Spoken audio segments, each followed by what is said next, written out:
من پێشمەرگەم.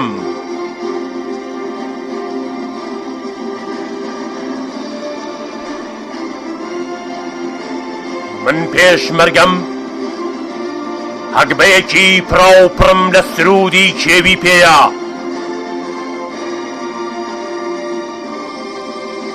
من پێشمەرگەم کۆڵە باڕێکم لە چیرۆکی نەگوتراوی 1001 شەوی جەنگاوەرانی خۆرپێیە.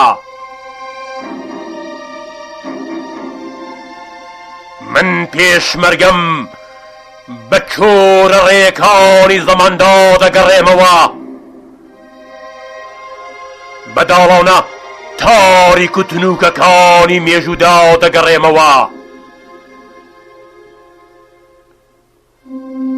من پێشمەرگەم دڵم بەقەت باڵای بەرزی شەهیدە، پڕە لەوانەی ئازادی گۆرانی بۆ خاک دەسڕێ. من پێشمەرگەم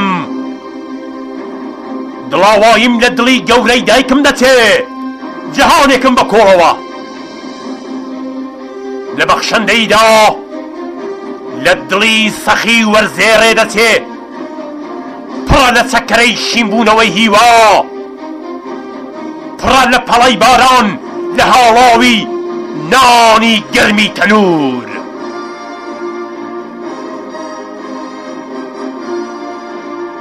من پێشمەرگەم گەڕە لاوژەی هەموو ڕۆژەی سەرزاری مناڵانی ئەم دەوەرەم هەر دەمڵێن و دەمڵێنەوە.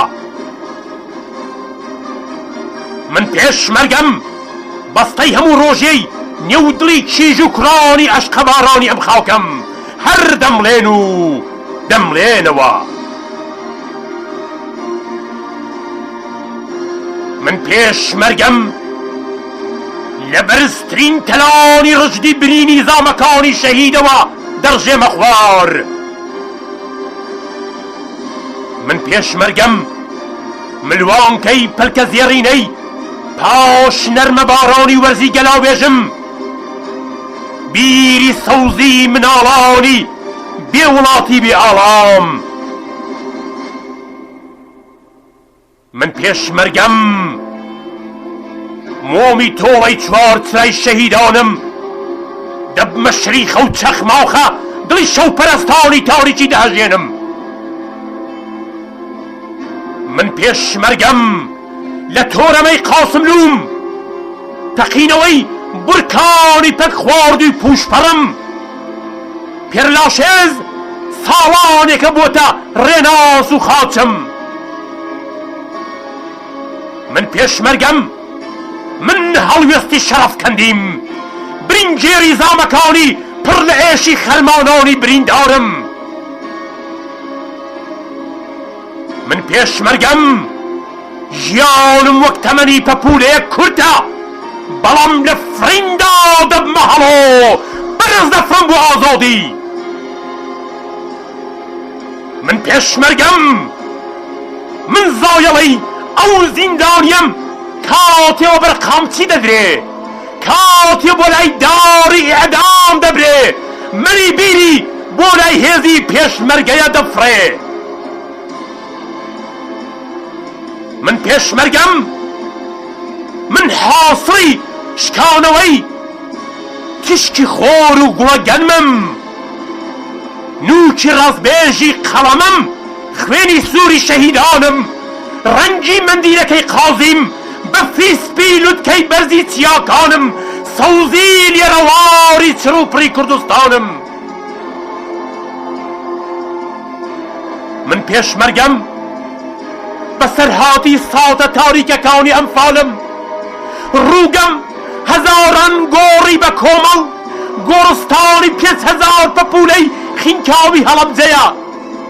من پێشمەرگەم کۆڵەبارێک لە ئێش و ئازاری سەردەشتی بێهەناسەم پێیە.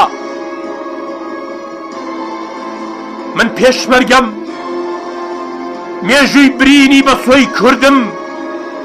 من پێشمەرگەم لە پاش هەرەسی ڕێبەندان بە باوەشە گوڵی نەرگیس بە چاوگەیەک ئاوری نەورۆز دەگەڕێمە وەلاتان.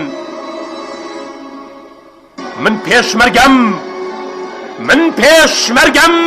من پێشمەرگەی کوردستانم، ئامادەی جەرگەی مەیدانم، بە سەر و ماڵ و گیانم دەیپارێزم کوردستانم.